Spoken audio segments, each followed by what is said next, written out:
How do you make distance learning fun?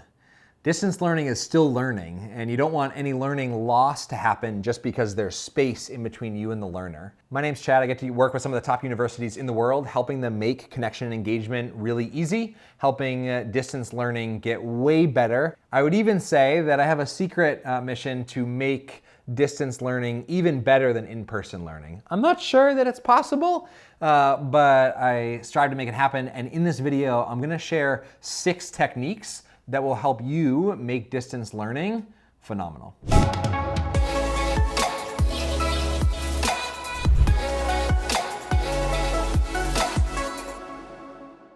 Number 1, tech prep and practice. If you haven't seen this graphic of Maslow's hierarchy, you know, like food, belonging, shelter, below that, in relation to distance learning, below all of Maslow's hierarchy is Wi-Fi. Can you actually get connected?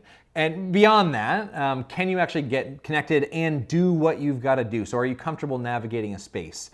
If it's your first time logging into a particular video platform, or your students' first time logging in and they don't know what to do, it's not useful. And so one of the easiest ways to make distance learning fun is to make a game out of exploring the space. And the way that I do that is by actually inviting students to try their hardest to break a platform. Now, I'd be very cautious of what group of students you use this with, because some might succeed. But what I say, when I frame that, I say, what I'd love you to do is try to break the platform. Try to post an entire book into the chat. Try to click on all the buttons at the same time as quickly as possible. Try to click it, right? I want them to explore. The only guideline I would give them is not press the end or leave meeting button, because that will erase things. But that idea of tech prep and practice, that's really important, because without that, you're gonna not have fun distance learning, you're gonna have frustrating distance learning. The second idea is you've gotta give students voice and choice. Typically, we think about distance learning as a consumption model. You just consume everything that you're throwing at a student, and that is not fun or engaging learning. What's fun and engaging is when you have the ability to contribute your thoughts, your perspective, and they're seen by others, and there's some interaction, there's some co-creation happening together.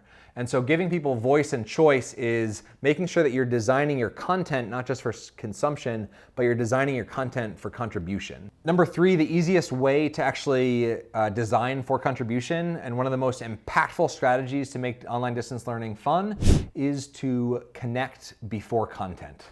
So often we dive straight into the content and there's no connection with you as the instructor, there's no connection to other students.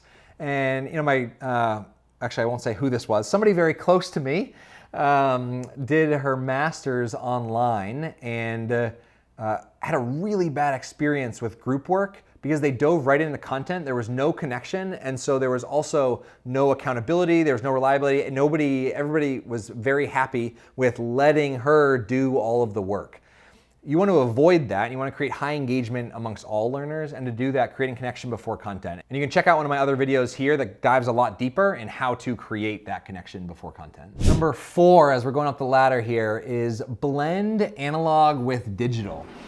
I've been sitting in this chair too long. There's all this stuff in this space, and when I move around, and if you're sharing anything on camera, if you're doing anything synchronous over video, when you interact with your space, all of a sudden it's like, whoa, like you're not just trapped in this bubble, it's like breaking that fourth wall. In fact, you can even do really crazy things like popping out from behind the table and actually breaking the fourth wall.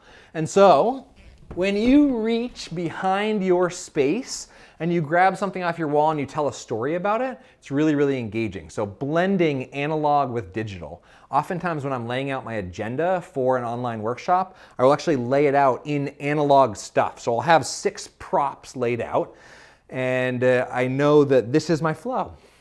I don't have to look at a screen. I use 0 PowerPoint slides, and I can just whip through those analog agenda, and I usually don't have them shown, they're usually on the floor. And so I can pull them out and share them with people as they come. And so creates that curiosity gap of like, ooh, what's coming next? Number 5, make sure your camera is at eye height. because you don't want to be looking down at your students. That feels really terrible and condescending. And you also don't want to go into Oompa Loompa mode, which is your laptop's turned this way and you can only see the top half of your head like this, right? You want to be about eye height, and I often invite people, let's say you're on Zoom or Google Meet or any other platform, I often invite people to treat the camera lens as the friend of your best friend. So you might not want to stare at it the entire time while you're delivering because that can be a little intense. You may want to be tuned into the camera for some pieces, but also be looking down to see what students' reactions are, what the chat might be saying, etc. And so you want to look at the camera like it's the friend of your best friend, but you also want to be tuned into other things perhaps. And so you don't need to feel like you have to stare at the camera the entire time, because the camera is a black hole and sometimes it acts like that. It has the ability to just suck our energy, and you don't want to give all of your energy, because if you're actually facilitating distance learning, you don't want to be exhausted at the end of the day, because the next day is going to be a really crappy class. The sixth one kind of goes with blending analog and digital, but it's use space. So I'm going to talk about ideas. If I'm going to talk about 3 steps in telling really great stories, I might tell one here, and then I might tell one here, and then I might tell one here. And every time I refer to this one, I'm going to step back to here, and back to here. And using that space can be really useful as well.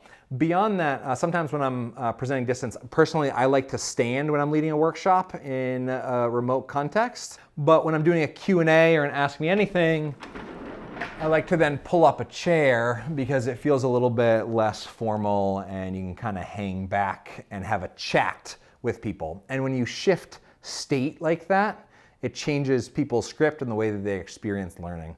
All of these things you can apply creatively and adapt whether you're synchronous or asynchronous.